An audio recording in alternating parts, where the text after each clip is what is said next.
Hi అండి, అందరికీ నమస్కారం. నేను మీ శిరీషాని. ఈ రోజు రెసిపీ ఏంటో చూద్దామా? పప్పుచారు ఎలా పెట్టుకుందామో చూద్దాం రండి. నేను ఆల్రెడీ స్టవ్ ఆన్ చేశాను. దీనిలో ఆయిల్ వేసుకుందాము. హీట్ అయింది ఆయిల్. జీలకర్ర ఆవాలు 2 వేద్దాం. తాలింపు ఫ్రై అయింది. ఇప్పుడు దీనిలో వచ్చేసి పచ్చిమిరపకాయ, ములక్కాయ, పెద్దలపాయ వేద్దాము. వేయిద్దాం. కొంచెం పసుపు యాడ్ చేద్దాం. వేగింది. ఇప్పుడు నెక్స్ట్ టమాటా యాడ్ చేద్దాము. నెక్స్ట్ వెల్లుల్లి కూడా యాడ్ చేద్దాము. కొంచెం కరివేపాకు కూడా యాడ్ చేద్దాము. ఇది వచ్చేసి పప్పు, చింతపండు గుజ్జు, కొంచెం బెల్లం యాడ్ చేశాను, ఉప్పు వేసాను, కారం వేసాను. తాలింపు వేగిపోయింది. దీనిలో పోసేసుకుందాము.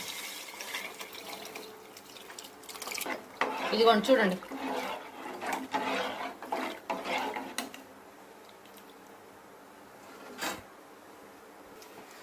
చూసారు కదండి, పప్పుచారు మరుగుతున్నాయి. ఇది 50% మరిగిపోయినాయి. ఇప్పుడు దీనిలో కరివేపాకు, కొత్తిమీర యాడ్ చేసుకొని 10 నిమిషాలు కాగనిద్దాము. ఇలా వేసుకుంటే ఫ్లేవర్ చాలా బాగుంటుంది పప్పుచారుకి. పప్పుచారు కాగిపోయినాయి. ఒక్కసారి ఇలా ట్రై చేయండి. నచ్చితే లైక్ చేయండి, షేర్ చేయండి, సబ్స్క్రైబ్ చేయండి. Thank you.